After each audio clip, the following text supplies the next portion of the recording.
Alhamdulillah,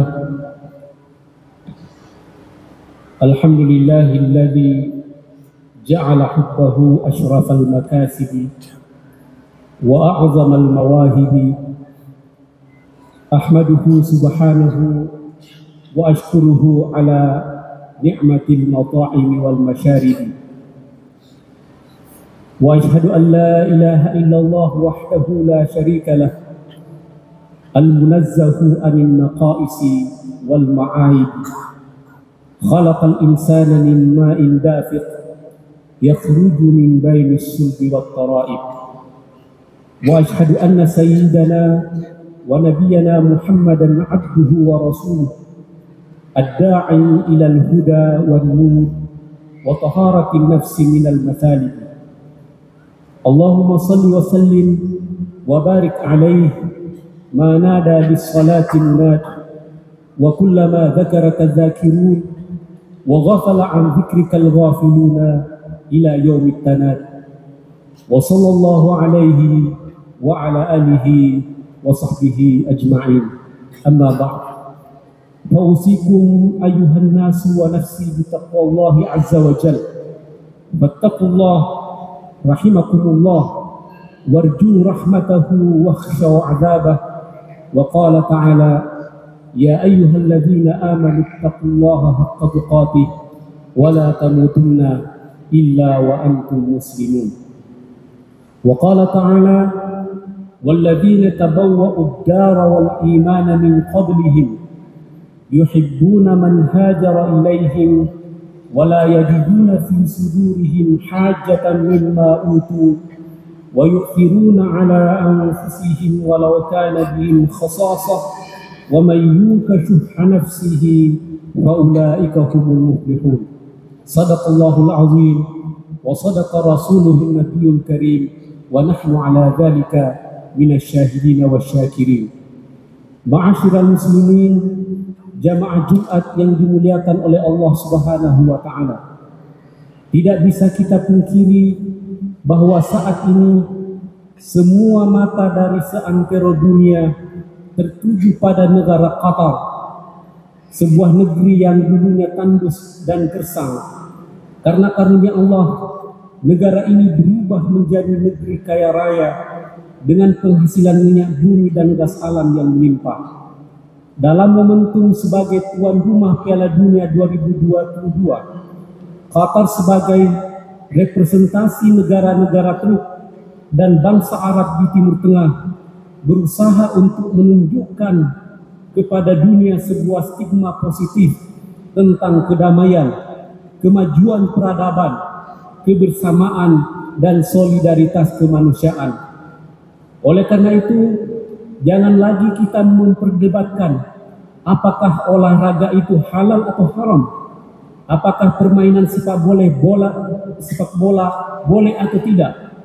Tentunya agama kita dalam berbagai nusus ad-diniyah menganjurkan pemeluknya untuk menjadi kuat dan sehat, baik secara rohani maupun jasmani.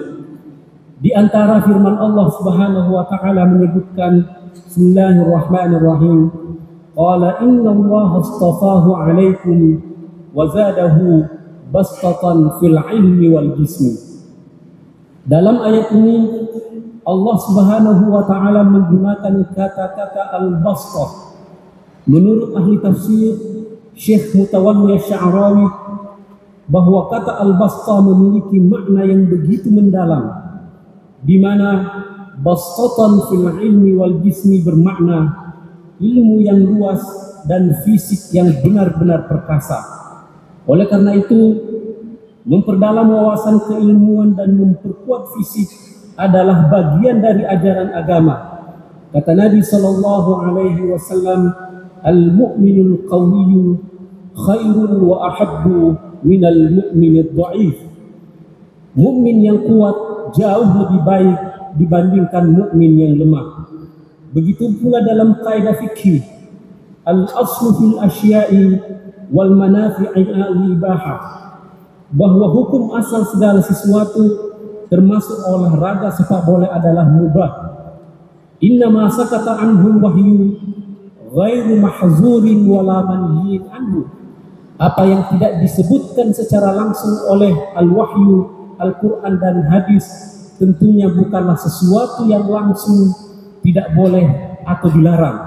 Wa annahu fi halin min fi'lihi man fa'alahu hatta yarida nassun bin nahyi wal man'i.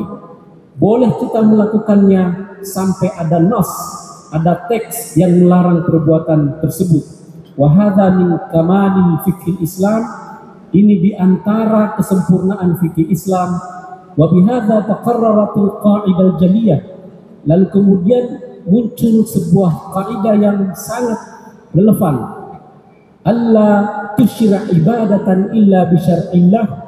Janganlah kalian mensyariatkan sebuah ibadah kecuali adanya perintah Allah. Wala tuharrim 'adatan, dan kalian janganlah mengharamkan sebuah kebiasaan, sebuah perbuatan illa bi tahrimillah, kecuali diharamkan dan bertentangan dengan ajaran Allah Subhanahu wa taala. Jamaah Jumat yang dimuliakan oleh Allah Subhanahu wa taala, daripada hanya sekedar euforia sesaat, semestinya perhelatan Piala Dunia di kawasan Timur Tengah bisa dijadikan momentum resolusi konflik yang telah berkepanjangan di kawasan ini. Hal tersebut mengingat setidaknya dalam 2 dekade terakhir kondisi negara-negara Timur Tengah carut marut, begitu memilukan dan memprihatinkan. Menurut data, bahwa konflik yang terjadi di Timur Tengah sejak meletusnya Arab Spring pada tahun 2011 telah menelan korban yang cukup banyak. Bukan hanya ribuan, puluhan ribu atau ratusan ribu. Akan tetapi jutaan nyawa telah menjadi korban dalam perang saudara yang terjadi di beberapa negara di Arab dan di Timur Tengah. Di Yaman misalnya, sekitar 377.000 orang yang telah menjadi korban akibat konflik yang masih terjadi sampai saat ini. Di Suriah tercatat kurang lebih 350.000 orang meninggal dunia akibat perang. Belum lagi di Irak, di Libya, di Lebanon dan negara-negara lainnya. Semua itu terjadi karena masing-masing kelompok, negara, dan bangsa-bangsa sama-sama mengutamakan al-unsuriyah wa ta'assubiyah, fanatisme, egoisme, dan kepentingan politik masing-masing tanpa mengindahkan prinsip bahwa al-insaniyatu fawqa kulli syai'in, kemanusiaan di atas segala-galanya. Jamaah yang dimuliakan oleh Allah Subhanahu wa taala, tidakkah kita mengingat bahwa diksi Islam itu sendiri adalah diksi kedamaian?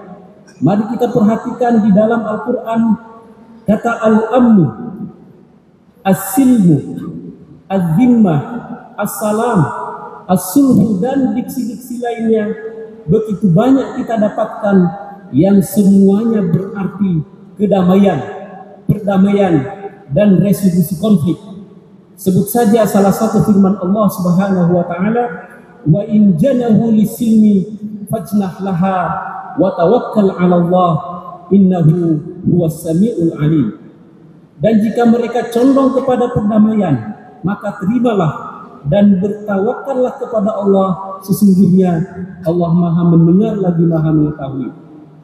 Sebuah pemandangan indah bisa kita saksikan di Qatar saat ini. Semua bangsa-bangsa berbaur, saling berinteraksi satu sama lain. Tidak ada kepentingan dan fanatisme yang ditonjolkan.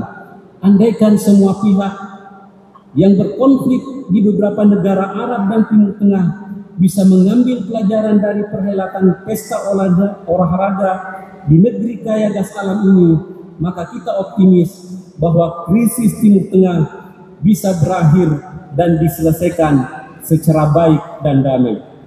Jamaah Jumat yang dimuliakan oleh Allah Subhanahu wa taala. Selanjutnya, hendaknya keberadaan bangsa-bangsa di Timur Tengah saat ini, khususnya di Qatar, bisa dijadikan sarana untuk menunjukkan dan mensejajarkan peradaban dunia Islam dengan peradaban maju lainnya.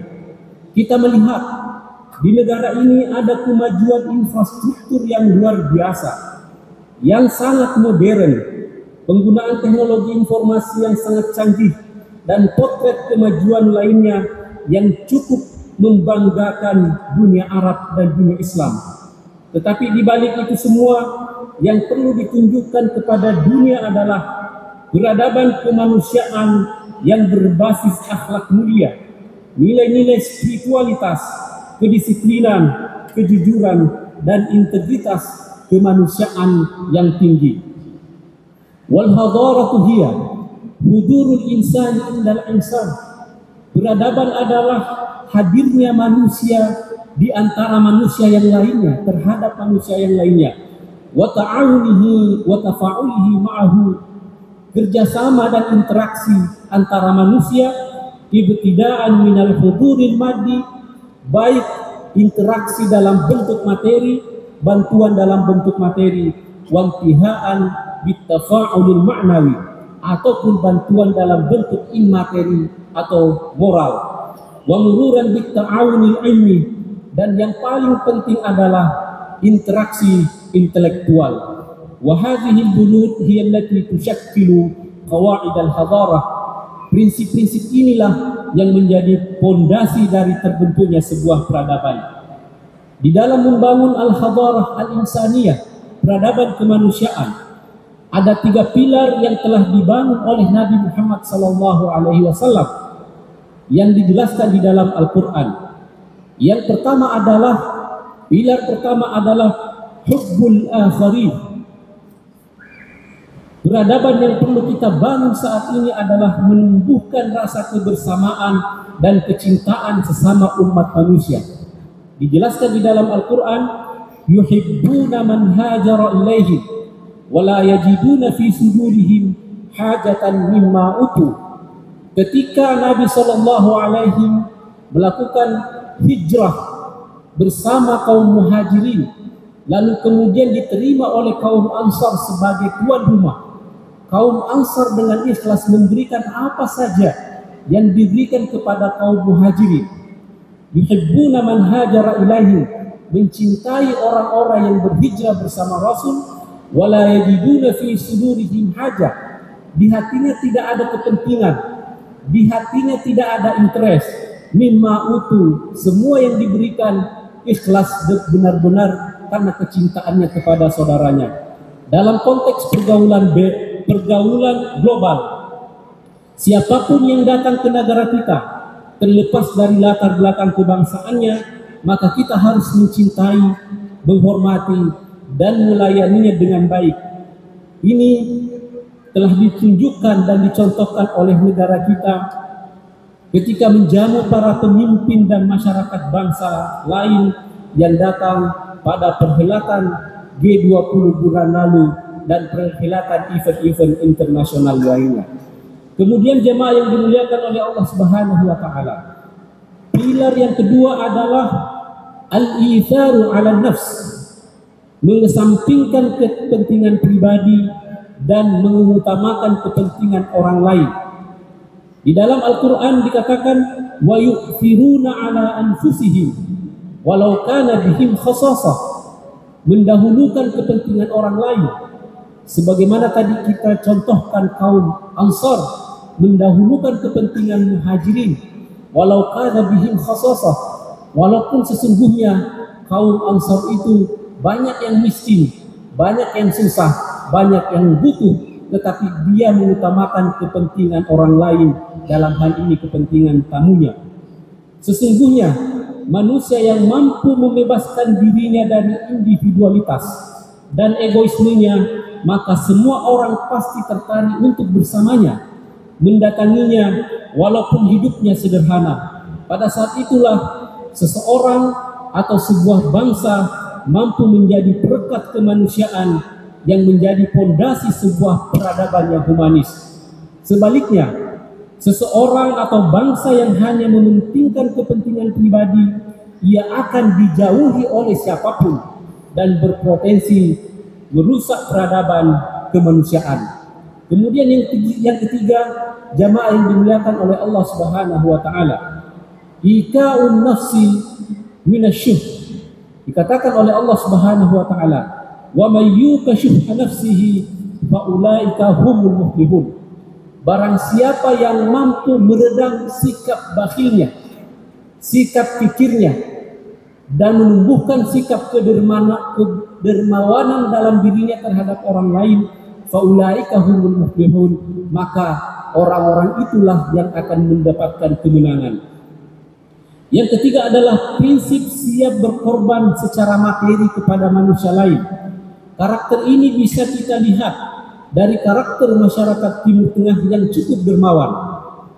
Kedermawanan tersebut dapat kita saksikan ketika kita misalnya melakukan umroh, khususnya pada bulan puasa, di mana-mana banyak sekali kaum muhsinin orang-orang Arab yang menyiapkan makanan dan bantuan kepada shaimin. Contoh lain bisa kita saksikan melalui pemberitaan media akhir-akhir ini. Ketika warga Qatar menyiapkan makanan dan dapur umum kepada para tamunya yang ingin menyaksikan Piala Dunia, terlepas dari latar belakang agama, suku, dan bangsa yang datang kepada negara tersebut. Pemandangan ini tentunya tidak kita dapatkan di negara-negara lain.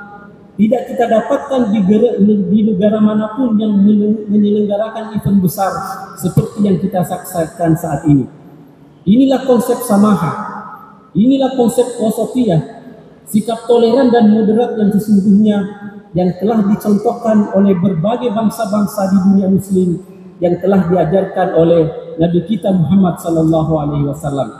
Dengan demikian, sekali lagi, mari kita renungkan firman Allah Subhanahu wa taala surah Al-Hasyr ayat 9, walladzina tabawwa'ud dara wal iman min qablihim yuhibbuna man hajara ilaihim wa la yajiduna fi sudurihim hajatan mimma utu wa yu'thiruna ala anfusihim walau kana bihim khasasah. Jemaah yang dimuliakan oleh Allah Subhanahu wa taala. Dan yang terakhir adalah hendaknya dengan olahraga, khususnya Piala Dunia yang menjadi perhatian semua bangsa saat ini, menjadi sarana untuk membangun solidaritas keislaman, kebangsaan, dan kemanusiaan. Solidaritas Islam merupakan pola hubungan antara sesama manusia dalam konteks keagamaan dan keislaman yang berarti persaudaraan sesama muslim.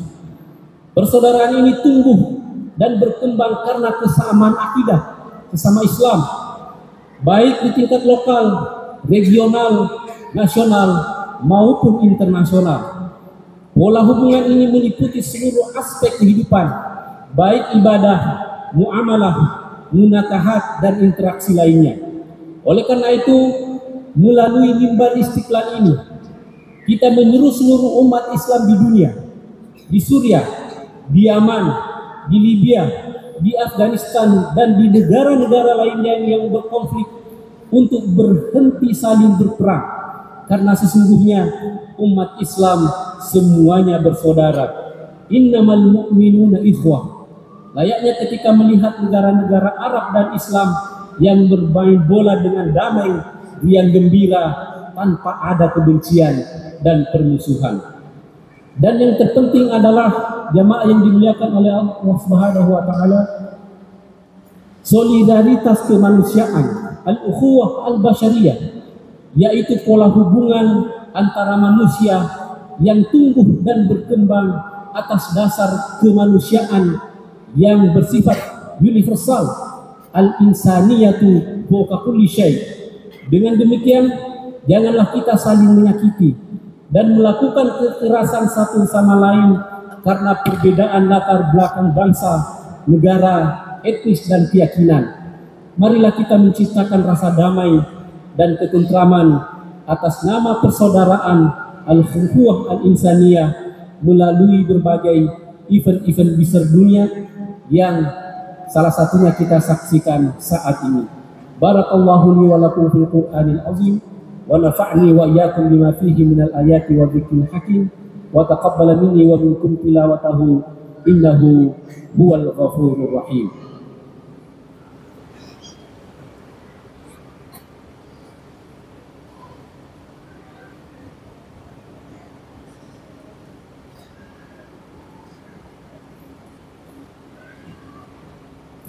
Innal hamdalillah nahmaduhu wa nasta'inuhu wa nastaghfiruh wa na'udzu billahi min shururi anfusina wa min sayyiati a'malina may yahdihillahu fala mudilla lahu wa may yudlil fala hadiya lahu wa ashhadu an la ilaha illallah wahdahu la syarika lahu wa ashhadu anna sayyidana Muhammadan abduhu wa rasuluh.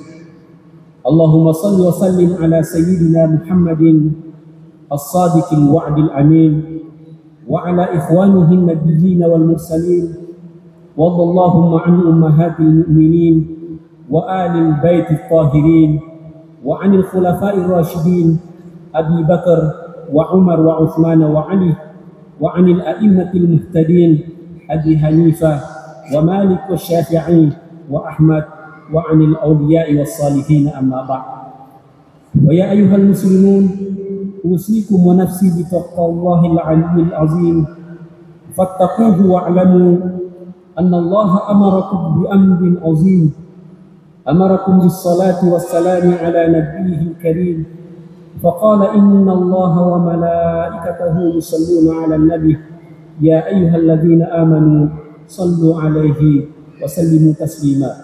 اللهم صل على سيدنا محمد وعلى آل سيدنا محمد كما صليت على سيدنا إبراهيم وعلى آل سيدنا إبراهيم وبارك على سيدنا محمد وعلى آل سيدنا محمد كما باركت على سيدنا إبراهيم وعلى آل سيدنا إبراهيم في العالمين إنك حميد مجيد.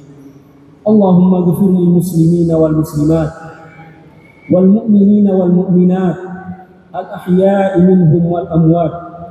اللهم ادفع عنا البلاء والغلا والوباء والفحشاء والمنكر والبغي والسيوف المختلفة والشدائد والمحن ما ظهر منها وما بطن من بلدنا هذا خاصة إندونيسيا المحبوبة ومن بلدان المسلمين عامة إنك على كل شيء قدير. ربنا آتنا في الدنيا حسنة وفي الآخرة حسنة وقنا عذاب النار. عباد الله إن الله يأمركم بالعدل والإحسان وإيتاء ذي القربى وينهى عن الفحشاء والمنكر والبغي يعظكم لعلكم تذكرون. فاذكروا الله العظيم يذكركم واشكروه على نعمه يزدكم واسألوه من فضله يعطكم واتقوا الله يجعل لكم من أمره مخرجا ولذكر الله أكبر والله يعلم ما تصنعون.